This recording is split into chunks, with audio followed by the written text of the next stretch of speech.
बनकर अरदास तो कीजिए कृष्ण कन्हैया का, वो तुम्हें इस दुनिया का मालिक बना देंगे वक्त का ये अंधेरा छटते छटते।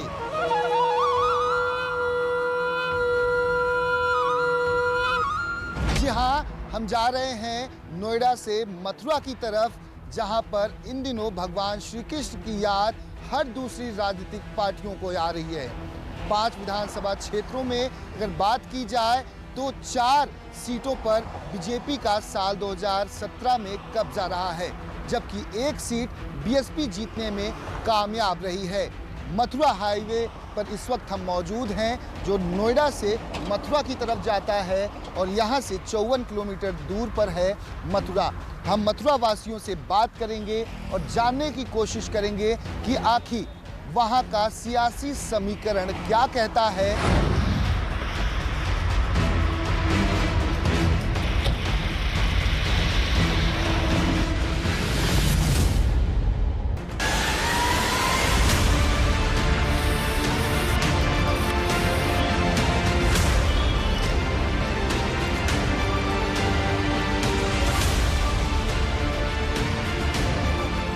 हम मौजूद हैं भगवान श्री कृष्ण की नगरी मथुरा में। मथुरा विधानसभा क्षेत्र में हम आए हैं लोगों से बातचीत करने के लिए, इनका रिपोर्ट कार्ड जानने के लिए कि आखिर 5 सालों में क्या कुछ विकास कार्य यहाँ पर हुआ है। सबसे पहले हम आपको दिखाना चाहेंगे, इस वक्त हम एक ढाबे के पास मौजूद हैं, श्री कृष्ण शुद्ध शाकाहारी भोजनालय। ये आपको बता दें कि मथुरा विधानसभा क्षेत्र के अंतर्गत आता है। 5 साल दौर बहुत अच्छा रहा, रोड से उससे शांति रही मिली जनता को। मेरा नाम हरी सिंह। भगवान का मंदिर बना दिया अयोध्या का, फैजाबाद जिले का। इतने मथुरा की कह रहे हैं, इतने गट्टी बंद है ही। एक काम करना चाहिए कि डीजल ने सस्ता करना चाहिए। जो लोन ले लिए किसान ने, तंगी है, वो माफ़ करी जाए। कछु तो करे, माफ़ करने से इनको वोट पूरी मिलेंगी और यहाँ से तो वैसे पूरी मिल रही है। कुछ नहीं हुआ है भैया काम। गली में खरंजा लगो है। खड़ंजा लगा, ये तो काम हुआ ना। और कुछ नहीं हो। मथुरा क्या बदला और कितना बदला, या कुछ रह गया बाकी? अभी बहुत कुछ बदला है, बहुत कुछ होना बाकी है। अभी 5 साल में बहुत कुछ चेंजिंग था, हमने देखी अपने आप पे। कैसे?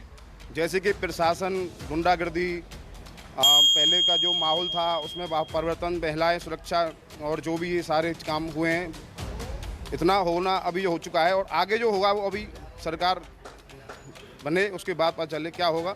लेकिन अब तक बहुत कार्य हुए हैं और कार्य होना और बाकी चल रहा है। इस बार मथुरा में 4 दिग्गजों के बीच मुकाबला है। बीजेपी से श्रीकांत शर्मा, कांग्रेस से प्रदीप माथुर, एसपी और आरएलडी गठबंधन से देवेंद्र अग्रवाल और बीएसपी से सतीश शर्मा चुनाव मैदान में।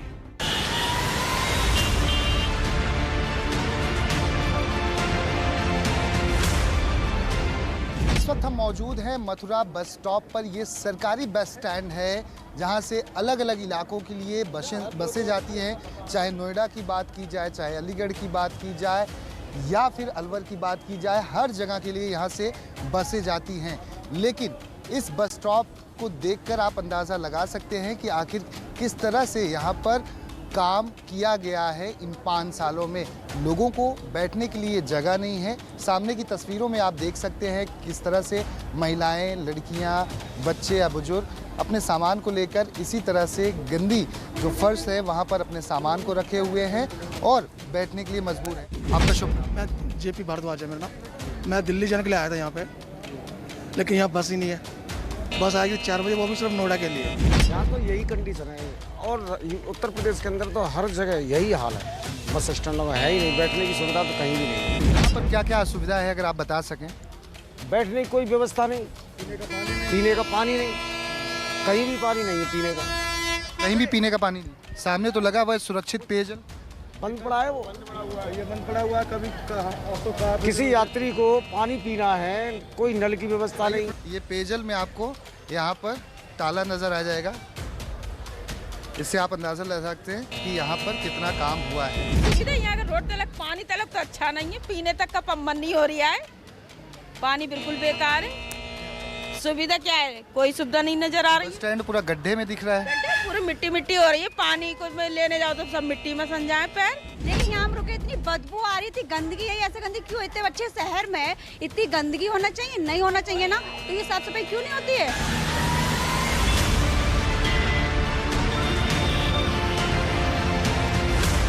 अयोध्या तो झांकी है, काशी मथुरा बाकी है। जिस सरकार में ये नारे खूब लगे। अब मथुरा की तैयारी है। बीजेपी लगातार उत्तर प्रदेश के चुनाव में चुनावी बिगुल बजाते हुए यह लगातार दावा कर रही है कि अब बारी मथुरा की है।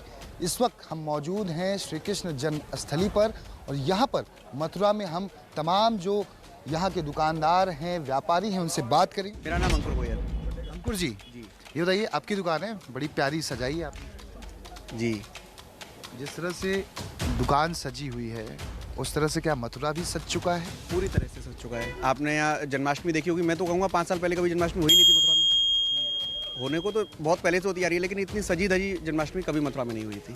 इतनी किसकी देन है? सब योगी बाबा की, सब बीजेपी की देन है। यहाँ जो जितना काम हो रहा है मथुरा में, आप देखें मथुरा में डेवलपमेंट, दोबारा से सीवर लाइन पड़ रही है मथुरा में, जन्म स्थान के आगे गेट बन रहा है, आप देखेंगे यहाँ पर बहुत बड़ा गेट बन रहा है। ये सब कुछ डेवलपमेंट योगी सरकार में हो रहा है। अभी भी काम चल रहा है, इसके बारे में बताइए, क्या 5 साल पहले इस तरह से काम होता था या हुआ था, या इन 5 सालों में इस तरह का विकास दिख रहा है? इतनी चौड़ी सीमेंटेड सड़कें दिख रही है, ये जो फुटपाथ है इसको भी अच्छे से बनाने की कोशिश की जा रही है। 5 सालों में सबसे बड़ा जो बदलाव आया है वो ये है कि पहली बार वृंदावन में कुंभ आयोजित हुआ जी, और बहुत बढ़िया सुनियोजित तरीके से और श्रद्धालुओं के सुविधा के हिसाब से सारे सब कुछ हुए यहाँ पे, तो ये पहली बार हुआ। आप देख सकते हैं ये पूरा मार्केट है, मार्केट में ये बनाया जा रहा है। यहाँ के जो व्यापारी हैं उनके अनुसार पहले ये नहीं हुआ करता था। नए खंभे लगाए जा रहे हैं जिसमें इन नए खंभों में CCTV लगाया जाएगा। मथुरा से आगे बढ़कर हम पहुंच गए गोवर्धन विधानसभा। यहाँ से बीजेपी के विधायक हैं। गोवर्धन विधानसभा में हमें एक ऐसा गांव मिला जहां आज तक पानी नहीं पहुंचा। इस गांव का नाम है रामनगर गुजार। सड़क बिजली तो पहुंच गई लेकिन पानी नहीं। सरकार का कोई विधायक सुनता नहीं, ना नेता सुनते और ना ही मंत्री। कितनी बार शिकायतें की गई। रामनगर गुजार में 650 से ज्यादा वोटर्स हैं। इस वक्त हम मौजूद हैं गोवर्धन विधानसभा क्षेत्र के रामनगर गुजार गांव में। यहाँ पर पानी की सबसे बड़ी समस्या है, चाहे वो केंद्र सरकार की तरफ से हो या राज्य सरकार की तरफ से हो। लाख दावे ये किए जाते हैं कि देश भर में तमाम जो ग्रामीण इलाके हैं या जहाँ पर पानी की समस्या है उस समस्या को दूर किया जाएगा और हर एक जन तक शुद्ध पेयजल पहुंचाया जाएगा। लेकिन रामनगर गुजार एकमात्र ऐसा गांव है 150 की आबादी वाला जहां पर पानी खारा आता है। एक नहर है यहाँ से तकरीबन 100 मीटर की दूरी पर, वहाँ से बोरवेल किया गया है और बोरवेल के ज़रिए पानी की सप्लाई यहाँ पर ग्रामीण अपने पैसे से करते हैं। चंदा इकट्ठा किया जाता है हर घर से 100-100 रुपये और उसके ज़रिए जो पंपिंग सेट है वो चलाया जाता है और पानी तब जाकर इस रामनगर गुजार के एक घर में पहुँचता है। ये पानी का जो यहाँ पर आप देख रहे हैं जो पाइपलाइन है, ये पाइपलाइन में पानी आता है, लेकिन जब पंपिंग सेट 100 मीटर दूर पर जो बोरवेल नहर के नीचे है वहाँ पर चलाया जाता है तो पानी यहाँ पर आता है। ग्रामीण इस पाइप से पानी पीने का भर लेते हैं, जानवरों के लिए इसे भरा जाता है। 20-25 साल से समस्या है पानी की। यहाँ पर कोई सुचारू रूप से व्यवस्था नहीं हो पाई। किसी भी सरकार ने कोई ने इस पानी के बारे में सोचा ही नहीं। विधायक से भी की है, सांसद से भी की है, जो नेता हैं उनसे सबसे कर ली, लेकिन कोई सुनवाई नहीं करता है। ऐसी जगह रही है जब से हमने सुस्त मारी है, पहले कुआं में पानी लेके आवे और अब पानी तेज भी भयो का यही लाइन लगेगा जब तक पानी ऐसे पानी आ रहा है। 20-25 साल से समस्या झेले हमारे बड़े बूढ़े के आगे थे। हम पानी लेकर जाते हैं, नाले में पानी पे आगे लाते हैं भैंसन ने। काऊ के बच्चे घर पे थे, काऊ के नहीं है, काऊ के बच्चे छोटे, काऊ के बच्चे बड़े, मजदूरी करवे जाते हैं आदमी, तो पानी का नाम बताओ।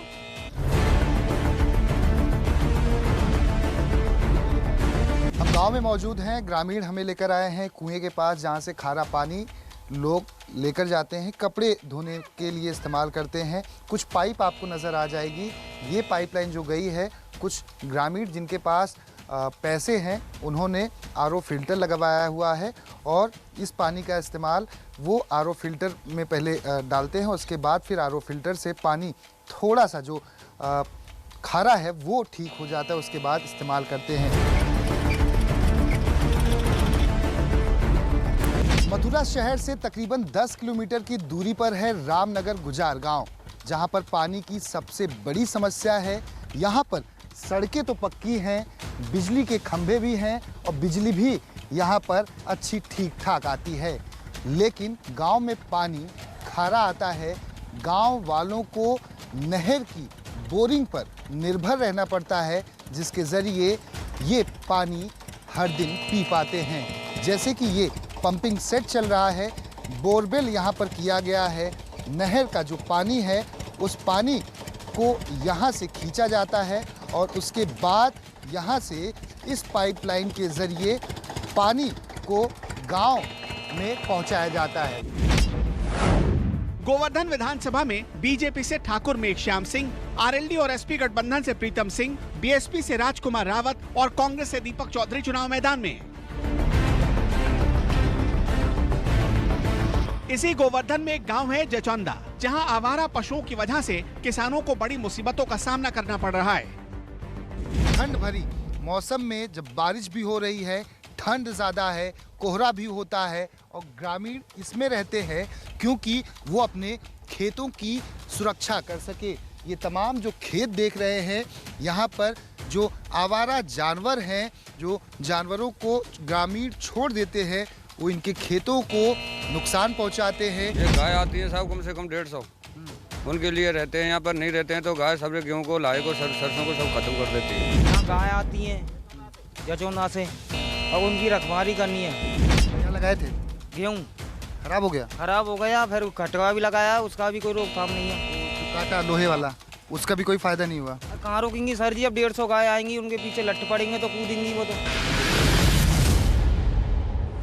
इसी मथुरा में पड़ने वाली छाता विधानसभा हमारा अगला पड़ाव थी। गांव के किनारे कोऑपरेटिव बैंक है। लोग कहते हैं ये कब खुलता है और कब बंद होता, आज तक पता ही नहीं चल पाया। लोगों की शिकायत है कि इस बैंक में यूरिया आता तो है लेकिन किसानों तक नहीं पहुंचता, बल्कि अधिकारी उसे पहले ही बेच खाते हैं।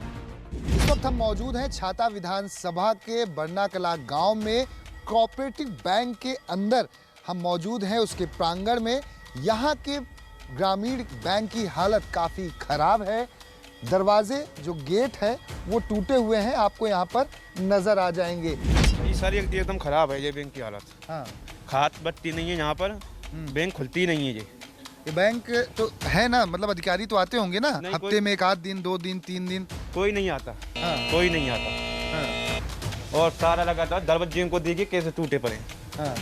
बैंक की हालत, ताला तो ये बंद पड़ा हुआ है, मतलब आधिकारिक तौर पर तो ये चालू है ना? वैसे हाँ वैसे चालू है जी, यहाँ कोई आता नहीं है। बैंक के बारे में जी है कि यहाँ कभी जब ही आते हैं, 1 दिन में, हफ्ता में 1 आएंगे तो आएंगे, नहीं कभी नहीं आते। छमाई यहाँ पैसा खात पात कभी आई तो आई नहीं, कभी नहीं आती है। बहुत करते हैं, कुछ सुनवाई नहीं करता इसकी। शिकायत तो इसकी इतनी की है, ये अलग होनी थी, सहार में जुड़ी हुई है। ये सहार वाली बैंक से इसको अलग करवाने के लिए डॉक्यूमेंट भी बन चुके हैं, लेकिन ऊपर किसी ने इसकी सुनाई नहीं की। छाता विधानसभा में बीजेपी से चौधरी लक्ष्मी नारायण, आरएलडी और समाजवादी पार्टी गठबंधन से तेजपाल सिंह, बीएसपी से सोनपाल सिंह और कांग्रेस से पूनम देवी चुनाव मैदान में। महंगी बिजली, नए मीटर और कानून व्यवस्था यहाँ के गांव के लोगों के लिए सबसे अहम मुद्दा है। इस गांव के कई किसान ऐसे हैं जिनके यहाँ 3000 तक बिल आता है, लेकिन अपने विधायक को लोग 5 साल के कामकाज के लिए कितना वोट देते हैं, खुद उनसे सुनिए। इस वक्त हम मौजूद हैं छाता विधानसभा के बरनाकला गांव में। यहाँ पर हमारे साथ तमाम ग्रामीण मौजूद हैं, किसान मौजूद हैं, बुजुर्ग हमारे साथ हैं। कुछ भी नहीं बदला है 5 साल में। न हमारे गांव में कोई आज तक फर्श लगे, न कोई नाली है पानी निकालने की, कोई सफाई वफाई, कोई कुछ भी नहीं हुआ। देखो जी, विकास हुआ, अब हमें बाहरी एरिया से ज़िले में तो कोई मतलब नहीं है, लेकिन हमारे यहाँ कोई विकास नहीं हुआ। 2022 में दुगनी कहाँ तक जाएगी साहब, का डीजल कहाँ पहुँच गो, खाद कहाँ पहुँच गई और दूनी कहाँ से आई जाएगी। खाद की, बिन की, हर चीज़ की बड़ी परेशानी रही है। बिजली तो अच्छी आ रही है, पर बात तो यह बात की है कि इनके बिल बहुत कर दिए। पहले लिमिट का था, जैसे किसी का 250 300, लास्ट 350। यहाँ कुछ ज़्यादा काम है नहीं कि कोई यहाँ सबमर्सिबल चला रहे हों, केवल लाइट जलाने की भी सारी व्यवस्था है, कुछ पंखे चलते हैं, लेकिन सीजन में पंखे चलते हैं उसमें कम आता था, लेकिन जब से ये नए मीटर लगे उसमें और ज़्यादा फालतू आ रहा है। मथुरा में 10 फरवरी को वोटिंग है और उम्मीदवारों की किस्मत का फैसला 10 मार्च को होगा। गाजीपुर टू गाजियाबाद के अगले एपिसोड में एक नए जिले की कहानी दिखाएंगे।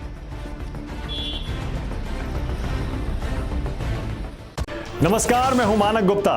अगर आपको हमारा ये वीडियो पसंद आया हो तो इसे लाइक और शेयर जरूर करें और हाँ, हमें सब्सक्राइब और फॉलो करना ना भूलें ताकि आप देश और दुनिया की कोई खबर मिस ना करें।